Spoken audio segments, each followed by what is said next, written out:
as you miss your period is the time to confirm your pregnancy. It's almost 5 to 6 weeks once you miss your period.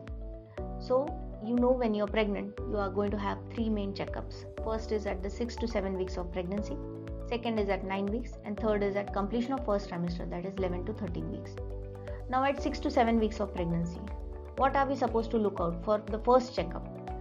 You will be advised a scan by your clinician, which is called as a transvaginal scan. It's an internal scan which will tell us 5 important things.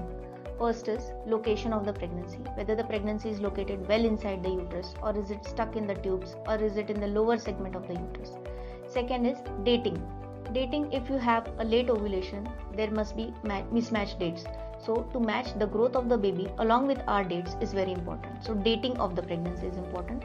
Then determining your estimated date of delivery, that is EDD, by these dates. So first EDD is your first scan EDD. Next is number of pregnancies, whether it is a single pregnancy, is it a twin pregnancy, is it a triplet pregnancy.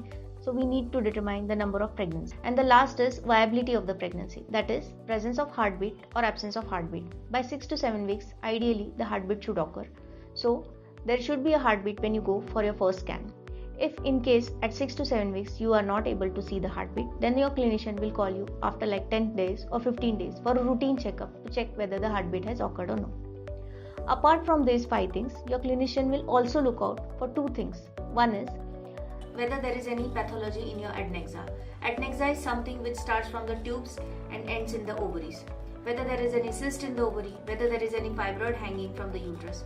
So these all things, adnexal pathologies, are looked for. The second important thing is wherever your placenta is going to attach, whether there is any bleeding behind the placenta, which is called as subchorionic bleeding. So in case of subchorionic bleeding, your clinician will tell you further steps to take care of this bleeding. So 2 things which your clinician will see is adnexal pathology and subchorionic bleeding. So in case I see bleeding inside, that is a warning sign, that is not good. So the clinician can take action immediately if he sees this bleeding.